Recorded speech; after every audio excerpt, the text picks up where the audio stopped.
Good morning to all of you. I welcome you to this session of programming in Python. In today's session, we'll have a review of the conditional statements and the looping statements. Then we'll practice a few programs based on these conditional statements and the looping statements. So this is just a sample list of programs. You may try any number of programs that you wish. Then I'll discuss something about modules in Python. And in today's session, I'll be specifically discussing about the random module and how we can use it. And then if time permits, we will start with functions in Python. Right. So let's have a recap of the if statement that we discussed in the previous session. Right. So if statement is a decision-making statement. Okay, it's a decision-making statement, and it can be used like an if-else statement or a nested if statement, or if there are multiple options for you to check and execute, then it could be a if elif combination, or it is also known as the else if ladder. Right. So let's work out a few problems with this. Let's start the IDLE of Python. And let's start a new program here. Let's write a program to print, say, greatest of three numbers. This is just a review. I think most of you would be comfortable with programs like this. The idea is how to write these programs using the if statement and the Python syntax. And more importantly, I'm concerned about the indentation part. If it is not clear to most of you, you can just check it now, right? So what I can do here is I can take these three variables, I can input them. I can input some message here. And I can just copy paste it for B and C also.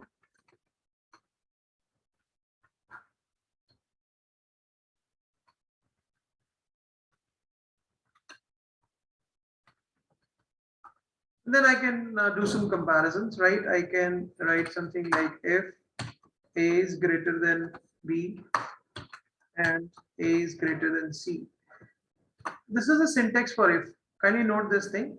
If I put two conditions and then a colon is required here. Okay. The moment you put a colon, an indentation will occur, right?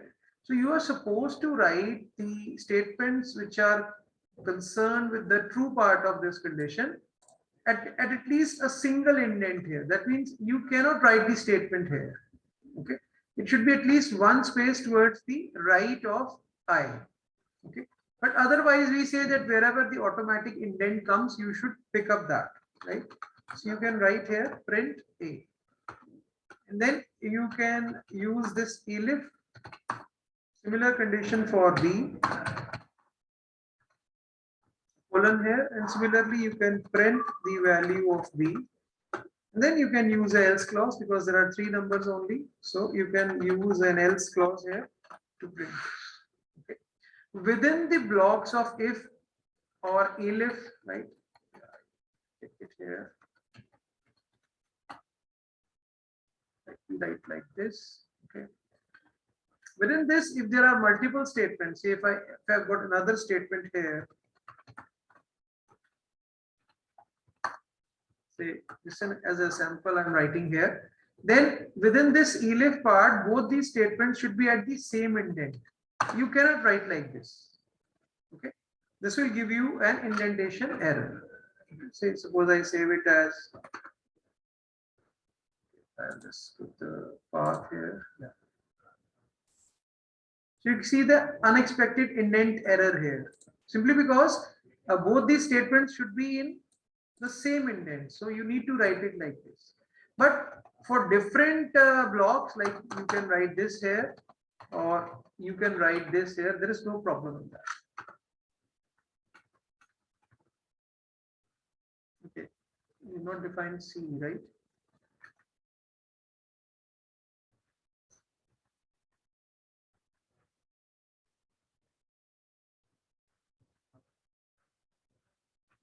This should be a lowercase c, right?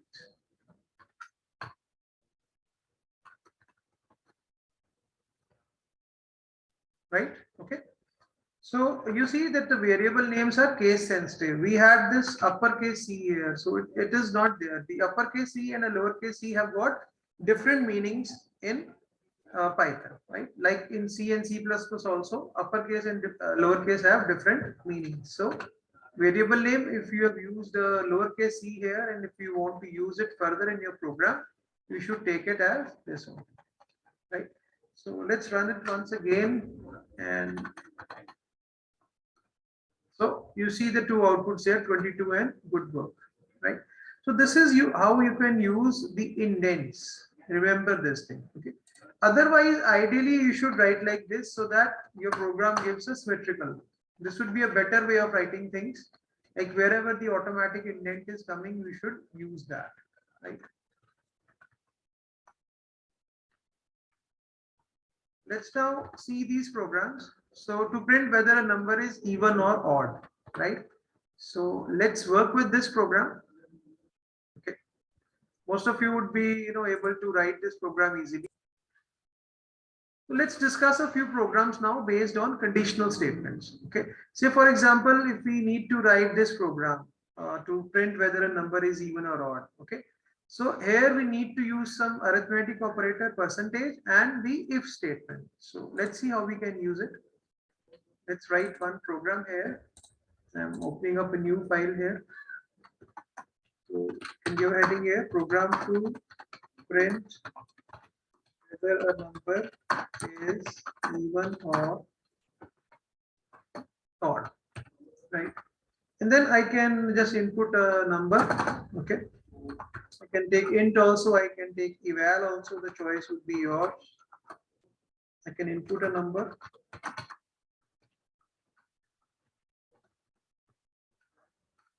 And then I can use an if statement here if a %2. So you check a number whether it's even or odd by dividing it with 2 and checking for the remainder. So here I am just using this percentage operator.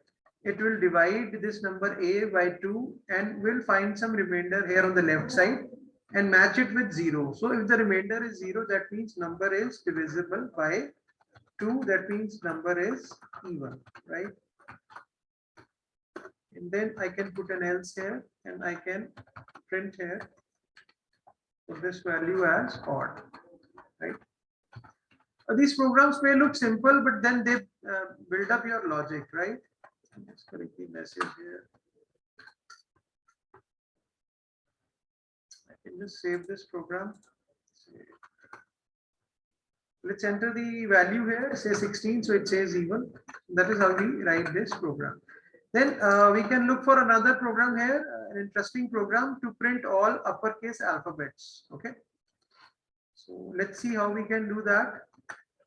For that, simply I can take a loop here because alphabets, uppercase alphabets, they vary. Their SCI values vary from 65 to 90. Lowercase varies from 97 to 122. The digits vary from 47 to 50. I think it's 48 to 57, right? This is for digits. So this is A to Z. This is A to Z. And this is 0 to 9. Okay. So let's use all of this. I can just make it a comment here. And close it in triple quotes, so it becomes a comment. Then we can write and print. For this, I can pick up, simply I need to pick up a range here. So say for I in range, I can include the first range 65 to 90. So I can write here 91 because if I write 90, then 90 is not included. And I can simply print the character value of I here, right? So if I run this program, you'll see it prints all the alphabets from A to Z. Change this range here, okay? Change this to 97 and 123, okay? So it will print the lowercase alphabets. Again, change this from 48 to 58, right? So it will print all the digits from 0 to 9. This way you may write, any program that you think, simply just by building its logic, right? Next program, let's check the important program here to print whether a number is prime or not. Okay. So let's focus on this program to check whether a number is prime or not. Okay. So let's write this program now to check whether a number is prime or not. Okay. It's a very interesting program to check whether a number is prime or not. Okay. So for this, let me just go to my ideally.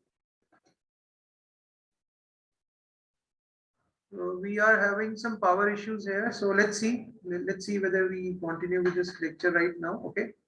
So let's write this program. Let's take a number here, input a number.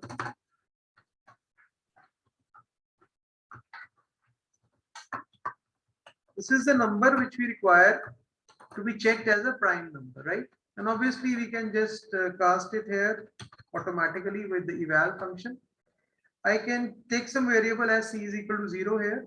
Okay, c is equal to 0 would mean that I am looking for a flag variable. So such variables here, they are known as the flag variables. Maybe you've learned this thing in programming. This is a flag variable. Okay.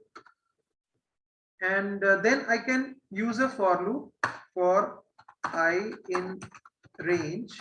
Okay. And I can use here 2 comma. Then I need to write something like math dot sqrt n. Okay. And then it would be a tricky one because it would be returning a float value. But again, I'll put a 1 here. Let's see whether it works or not.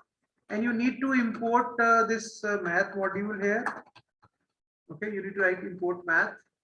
And then within this, you can write if n percentage I is equal to 0. Okay, you set this flag variable as 1. Okay, and you can break this. Break statement we already know is used to exit a loop prematurely. Before it finishes, you can just put the control out of a loop by using the break statement. And here you can check something like if c is equal to 1. Okay, then you print that number is not prime, right? And otherwise you can print that number is prime.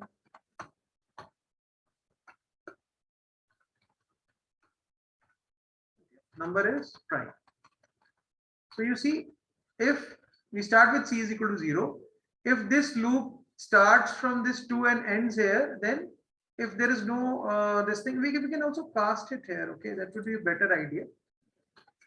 I can just cast it maybe.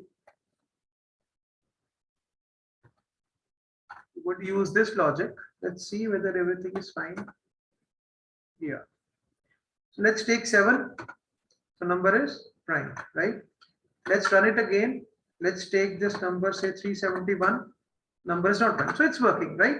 A range, because I think we would require an integer here. So I've cast it to an int. Okay. And I've taken one value more than that because it won't be included, right? And the simple logic. This is the easiest way to check whether a number is prime or not. There are other ways also. I'm not saying that this is the only way to write this program. But this is how, which goes with your natural thinking, that you take a number and you divide that number with all the numbers from 2 to the square root of that number. Okay. If it gets divided, obviously it's not prime, and we indicate that thing by setting this c is equal to 1. So if this is never true, this condition n percentage I is never true, then c will remain as 0 from its initial whatever we thought of, right? So if c is 0, we say number is prime. And if it gets divided, then c becomes 1. We say number is not prime. Okay. So I'm going to write this program now to print whether a number is Armstrong or not. Right. So by Armstrong number, we mean that if we take the number and do the cube of its individual digits and add them up, it comes as the number itself again. So for example, if your number is 153, and that means the cube of 1, okay, plus the cube of 5 plus the cube of 3. Okay, so we know cube of 1 is 1, of 5 is 125, of 3 is 27, right? So if you total it up, it becomes 153. So we say 153 is an Armstrong number, right? So what we do here is we just input the number first, okay? And then because we need to find the extract the digits from the number, we pick this logic here that till the time number is greater than 0, okay, we just calculate, use the modulus operator to get the digits. That's it. So to get the last digit of a number, just pick its modulus with 10. So as an example, if number is 153 and you pick its modulus with the 10, the answer would be 3. Okay. So what I do here is I go here so that I can show this thing to you. 153 modulus 10, the answer would be 3. So we have extracted one digit. Next time around, I want this thing to happen. 15 modulus 10, the answer will be 5. Next time I want 1 modulus 10, the answer would be 1. Okay, and then the number would become 0. So after I've taken the number 153 for the first time, next time the number should be 15. How we can handle that is we can simply take the floor division of the number with 10 like this. Okay, fine. And then I can do something like S is equal to S plus D star 3 D cube. Okay, so S is containing the sum of the cube of each of the digits. Okay, now during this your number n is getting reduced to 0. Okay, so what you do here is initially when you inputted the number, you just put the number as, take it in some other variable, say k, and use k, or you can just leave it like this. You can use n, you can store the initial value of n into k, so that after this while loop finishes, n becomes 0, right? You see here for this example, as n is 153, 153 greater than 0 is true, then d for the first time comes as 3. Okay, and its cube, sorry, this at this point n becomes 15 and the cube is added into the sum, so the sum here becomes 27, right? Then again the condition is true. Next time around we get 5 here.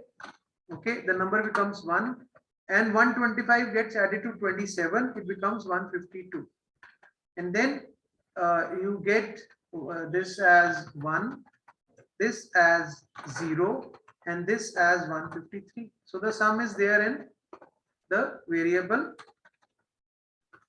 S, right? And now you must compare this. If k equal to S, then you say number is Armstrong, right? Else you say number is not Armstrong. That's as simple as that. You can do so many programs based on this logic. Not Armstrong, right? Let's work with this. So if I add 153, it's an Armstrong number. Another Armstrong number that I remember should be 370, I suppose. Yeah. Another one, if we look, could be 371, right? Let's try another one. Maybe 470 is also an Armstrong number. No. So it's 37, like this we see. So this is the logic. With this logic, you can write so many problems. You can use this to find the reverse of a number also. Okay. So you're getting the digits here. If you want to write the same program as reverse of a number. Okay. So what you do here is you get the digit. So when the number is 153, the first digit that you get is 3. Okay. So you can simply print D here. Okay. You can just print D here, and obviously, okay, I'll go like this first. Okay. This is the reverse of a number, but obviously this will come in different lines, right? If I take the number as 153, this will come in different lines. So you can use an end here. Okay. You can use an end here to get it in the same line. This is the reverse of a number. What's the problem in that? Okay, so you see the logic, you just need to work on the logic, like what all we can do to solve a particular problem. We don't need to memorize programs. Kindly keep that thing in mind. And suppose it is asked to calculate the reverse. This is, we are just printing the reverse, right? Suppose it is asked to calculate the reverse. Then what you can do here is, you can pick up this variable, say sum, and go like this only, and then you can write s is equal to s plus, say d star 10, something like this. Okay, you are calculating the reverse now in the variable s, right? And you can print the value of s, which would be the reverse of this number. Okay, we are doing some problem here, just a second. Remainder is d, I'm sorry, s star d plus 10. Yeah, we need to go like this, plus 2. So that once we have 153 would be 3, then 30. Yeah, should be working now. Yeah, okay. So this is a logic for calculating the reverse. In the previous example, we were just picking up the digit and printing it. We were not storing that result anywhere. Now we have calculated the reverse, right, with this logic. So like you can do a lot of programs based on a simple logic, right? So that is what needs to be developed for all of you, a logic for problem solving, right? So let's now discuss about two statements, break and continue. Okay, you must have learned about it in your C and C++ also. So if I talk of break statement, okay, it is used to exit from a loop.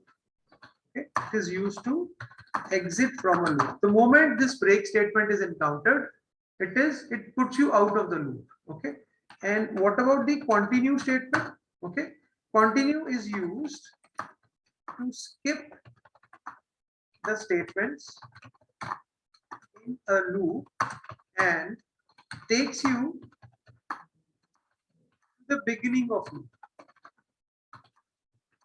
That means continue does not put you out of the loop, right?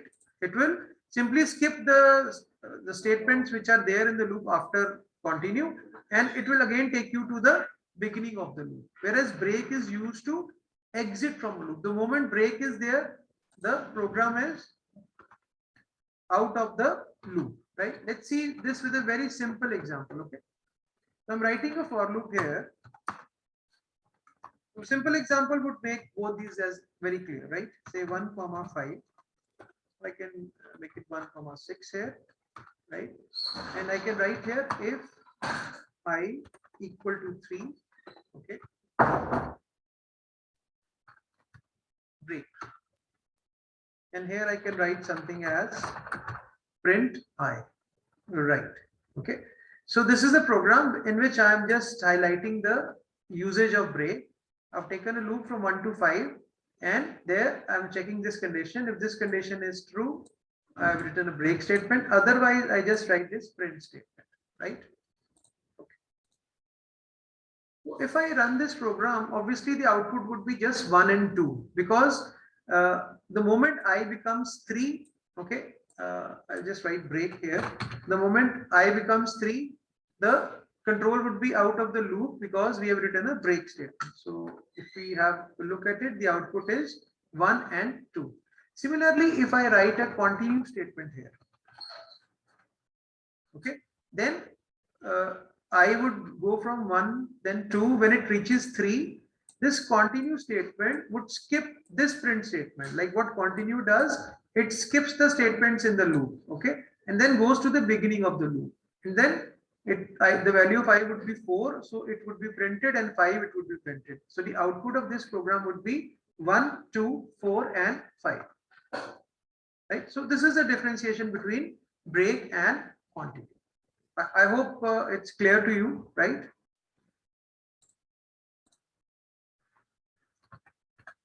Okay, let's now discuss about the random module in Python. Okay, I'll be discussing this random module in Python with you guys, right? So let me just reach the ideally.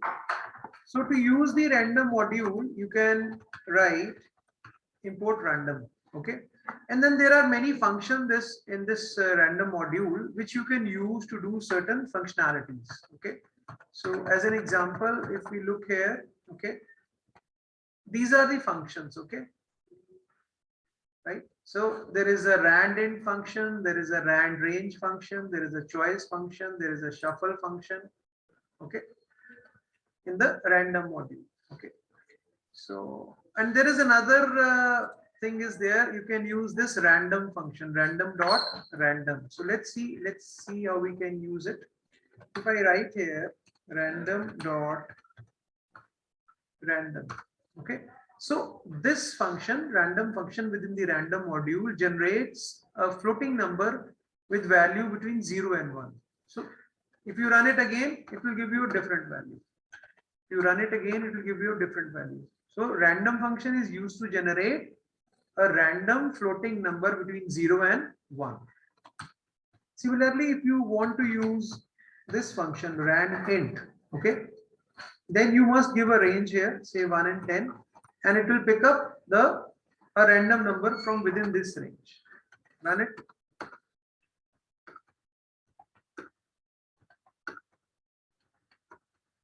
You may get sometimes the same answer also, right? It's not guaranteed like it will be coming different all the time because it is coming randomly.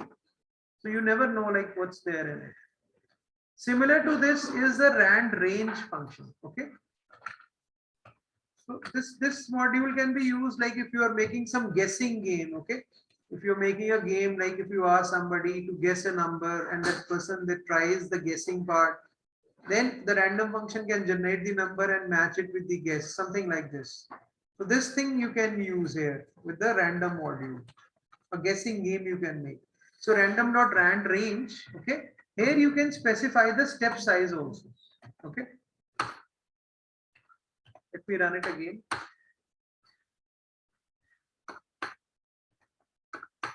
Right?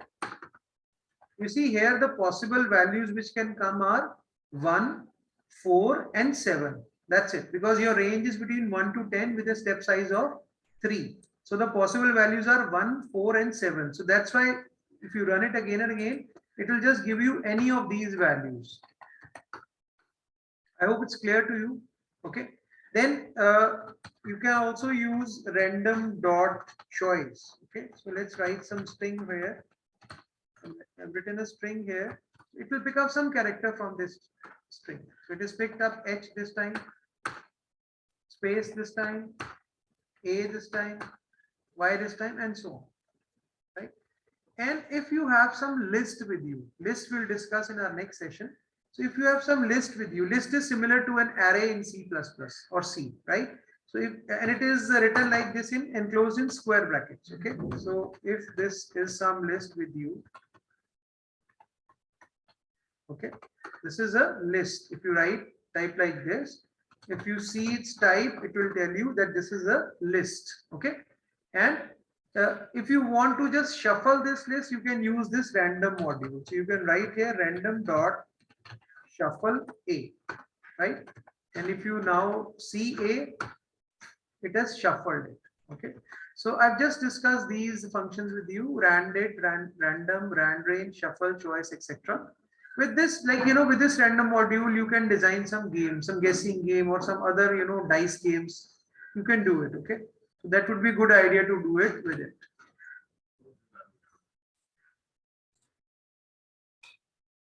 Okay, then this is the end of today's lecture, and I hope that you have understood the concept of the conditional statements and the loops, and you've understood the importance and usage of random module.